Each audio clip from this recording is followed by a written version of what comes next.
الشيخ محمد بن عبد الوهاب ابن سليمان التميمي. بسم الله الرحمن الرحيم. اعلم رحمك الله أنه يجب علينا تعلم 4 مسائل. الأولى العلم. الحمد للہ وکفا وسلام علی عبادہ الذین اصطفی. اما بعد، اس سے پہلے کے درس میں رب کا معنی ہم بتا رہے تھے. رب کا معنی کسی چیز کا مالک، کسی چیز کا اختیار، کسی کی پرورش اور تربیت کرنا. عربی زبان میں کہا جاتا ہے رب المال. آپ کے پاس تھوڑا سا مال ہے، تھوڑا ہو جائے زیادہ تو جیسے کہتے ہیں کس کا مال ہے، تو عرب میں کہتے ہیں رب المال کون ہے اس کا، یعنی اس کا مال کا مالک کون ہے. گھر میں عورتیں گھر کی دیکھ بھال، بچوں کی تعلیم تربیت پرورش کرتی ہیں. اس لیے عورت کو ربۃ البیت کہا جاتا ہے. ربۃ البیت، رب المال. دنیا میں تھوڑا تھوڑا اختیار اللہ تعالیٰ نے جو سب کو دیا اس کو بھی کہا جاتا ہے مالک ہے، اس کو بھی کہا جاتا ہے رب. لیکن اللہ تعالیٰ نے اپنے لیے جو استعمال کیا وہ رب العالمین. ایک عورت صرف اپنے گھر کی رب تو ہے، لیکن پورے محلے کی رب ایک بس ربۃ البیت. ایک انسان اس کے پاس چند جانور ہیں، چند لاکھ روپیہ ہے، رب المال کہا جائے. بس وہ اپنے مال کا مالک ہے، دوسروں کے مال کا مالک نہیں ہے. لیکن اللہ رب العالمین کی ربوبیت پوری کائنات پر شامل ہے. وہی خالق بھی ہے، وہی مالک بھی ہے، وہی سب کا رازق ہے، سب کا کو کھلانے والا، سب کو پلانے والا، سب کو پیدا کرنے والا. کائنات کی کوئی چیز آپ دیکھیں رب کی ربوبیت سے خارج نہیں ہو سکتی. اسی لیے اس کو رب العالمین کہا جاتا ہے. قرآن پاک کے مختلف مقامات پر اللہ تعالی نے رب کا معنی بڑا اچھا بتایا ہے. یا ایھا الناس اعبدوا ربکم الذی خلقکم ثم رزقکم الذی خلقکم. اے لوگو، اپنے رب کی عبادت کرو جس نے تم کو پیدا کیا، تم کو رزق دیتا ہے، کھلاتا پلا. یہاں والذین من قبلکم، تم سے پہلا. ایھا الناس اعبدوا ربکم الذی خلقکم والذین من قبلکم. اے لوگو، تم اپنے رب کی عبادت کرو جس نے تم کو پیدا کیا اور تم سے پہلے لوگوں کو بھی اسی نے پیدا کیا. سورہ شعراء کے اندر رب العالمین نے بڑی پیاری بات حضرت ابراہیم خلیل اللہ کی نقل کی. اللہ کے نبی ابراہیم خلیل اللہ کہتے ہیں فَإِنَّهُمْ عَدُوٌّ لِّي إِلَّا رَبَّ الْعَالَمِينَ. میرے قوم کے لوگوں، تم جتنے کی عبادت کرتے ہو سب ہمارے دشمن ہیں، لیکن رب العالمین نہیں. اور رب العالمین کون ہے؟ الذی خلقنی فہو یہدین والذی هو یمیتنی ویسقین واذا مرضت فہو یشفین. کتنی پیارا. الذی خلقنی، جس نے ہمیں پیدا کیا، ہماری ہدایت کرتا ہے. ویطعمنی ویسقین، وہی ہم کو پلاتا ہے، وہی ہمارے کھانے کا انتظام کرتا ہے، کھانے کے بعد ہضم کرنے کا انتظام کرتا ہے. والذی یمیتنی ویسقین، یمیتنی ویحیین، وہی میرے موت اور حیات کا مالک ہے. وَإِذَا مَرِضْتُ فَهُوَ يَشْفِينِ، اور میں بیمار ہوتا ہوں تو وہی ہماری شفا کا بھی مالک ہے. دیکھا، یہ ہے رب جو ہماری ہر چیز کا مالک ہے. یہاں تک کہ وَالَّذِي أَطْمَعُ أَن يَغْفِرَ لِي خَطِيئَتِي يَوْمَ الدِّينِ. ابراہیم خلیل اللہ کہتے صرف کھلانا پلانا نہیں، یہاں تک کہ مجھ سے کوئی غلطی ہو جائے تو معاف کرنے والا بھی اللہ ہی ہے. یہ ہے رب العالمین. اللہ الذی خلقکم ثم رزقکم ثم یمیتکم ثم یحییکم. اللہ رب العالمین فرمایا اللہ تعالیٰ نے پیدا کیا، رزق دیا، موت دے گا، پھر دوبارہ زندہ کرے گا. اللہ تعالیٰ پھر سوال کرتے ہیں کیا اللہ کے علاوہ تمہارے معبود میں کوئی جو ہے، کوئی ایسا ہے جو ان میں سے کوئی چیز کر سکے؟ ہرگز نہیں. یہ ہمارا رب ہے، یہ ہے رب کی عظمت. وَرَبَّكَ فَكَبِّرْ. 5 مقامات ہیں جہاں خاص طور سے رب کی تکبیر اور کبریائی اور تعظیم کا حکم دیا گیا. نمبر 1 آپ نے سنا اللہ کی ربوبیت. نمبر 2 اللہ تعالی کی الوہیت. الوہیت یعنی عبادت، توحید الوہیت، توحید عبادت. ہمیشہ ہر انسان اس بات پر یقین رکھے کہ اللہ ہی اتنی بڑی ذات ہے کہ ہماری کسی بھی قسم کی عبادت کا مستحق اللہ کے علاوہ کائنات میں کوئی نہیں ہو سکتا.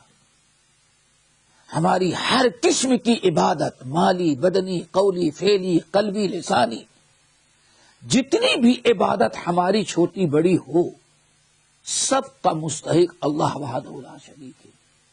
ایک ہی ذات ہے جو عبادت کی مستحق ہے ہماری، وہ ہے اللہ وحدہ لا شریک.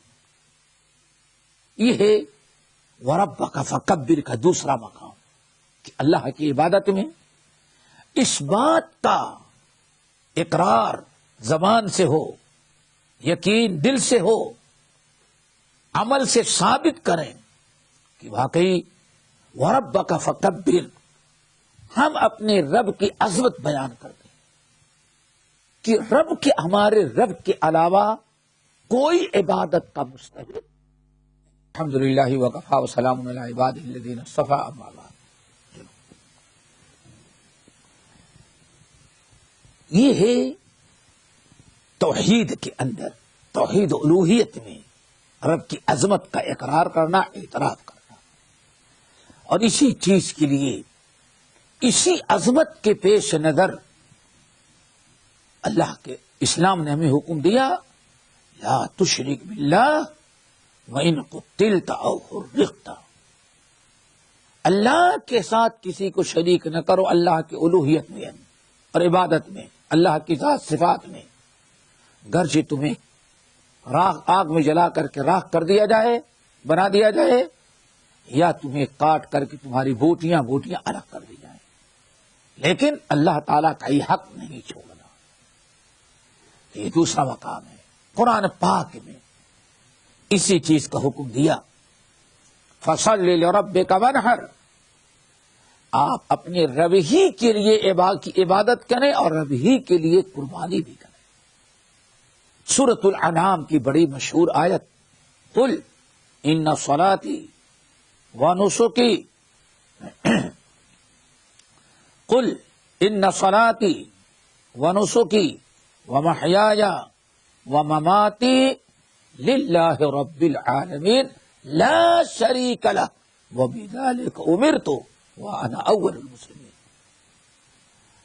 اعلان کیجیے لوگو، میری دعا، میری نماز، میری قربانی، میرے صدقہ خیرات، یہاں تک کہ میرے زندگی کے لمحے ایک عمل، اس سب کوئی بھی شریک نہیں ہے. یہ دوسرا مقام ہے جہاں وَرَبَّكَ فَكَبِّرْ کے تحت ہمیں اپنے رب کی عظمت، کبریائی بیان کرنا ہے. نمبر 3 ایک بڑے عجیب چیز اور ہے، ایک تیسرا مرحلہ یا موقع، مقام، یہاں صرف کی کبریائی بباغ دہر ہمیں اعلان کرنا چاہیے. رب العالمین فرماتے ہیں وہ تیسرا مقام کون ہے؟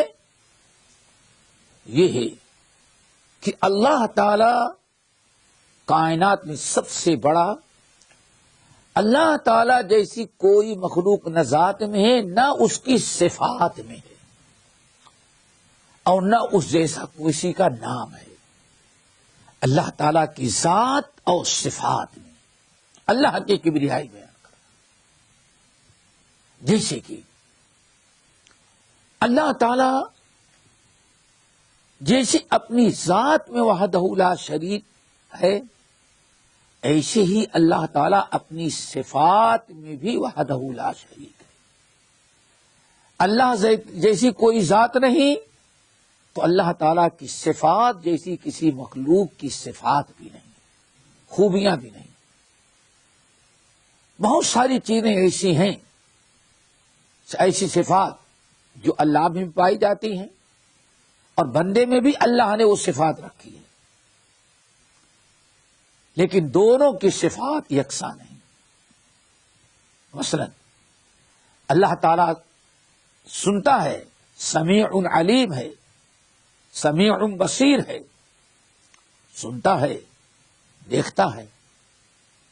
اور اللہ تعالیٰ نے انسانوں کو بھی سمیع اور بصیر بنایا ہے، انسانوں کو بھی، مخلوقات کو بھی سننے اور دیکھنے والا بنایا۔ فجعلناہ سمیعا بصیرا انا ہدیناہ السبیل اما شاکرا واما کفورا۔ پڑھے آپ، انا خلقنا الانسان من نطفۃ امشاج نبتلیہ فجعلناہ سمیعا بصیرا۔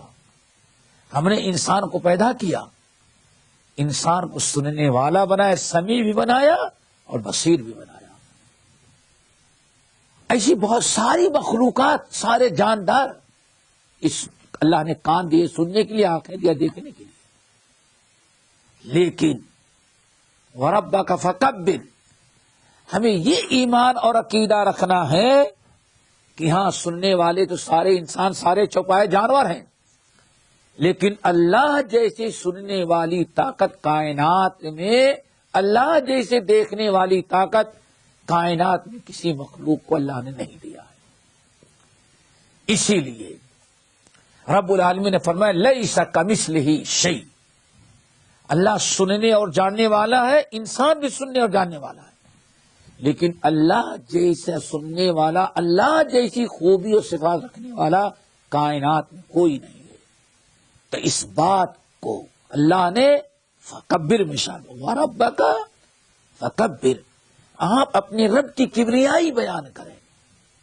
اور آج بڑی ضرورت ہے، آج کلمہ پڑھنے والوں نے پتہ نہیں کتنے انسانوں کے اندر وہ کمال اور صفات اور خوبیاں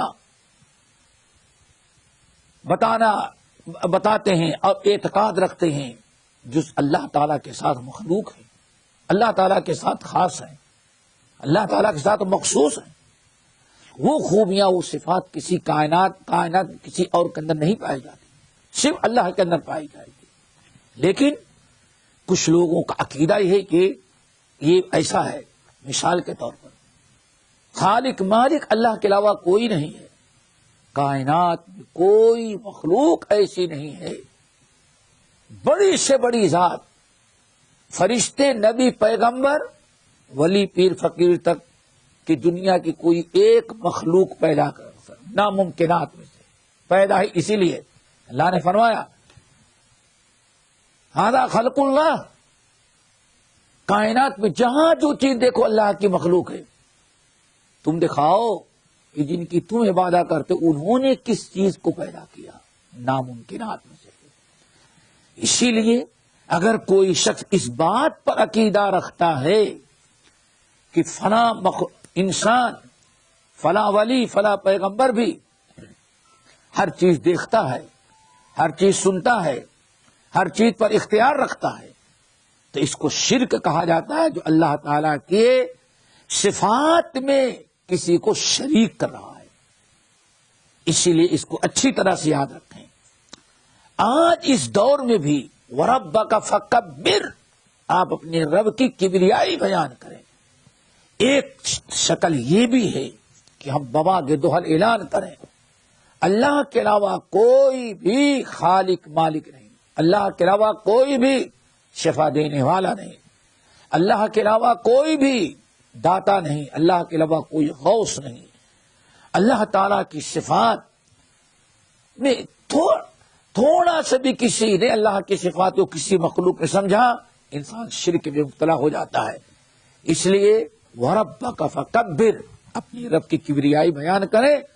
ہمیں اس بات کا خیال رکھنا چاہیے. اللہ ہم سب کو توحید نصیب فرمائے، اللہ تعالیٰ کی کبریائی بیان کرنے والا بنائے.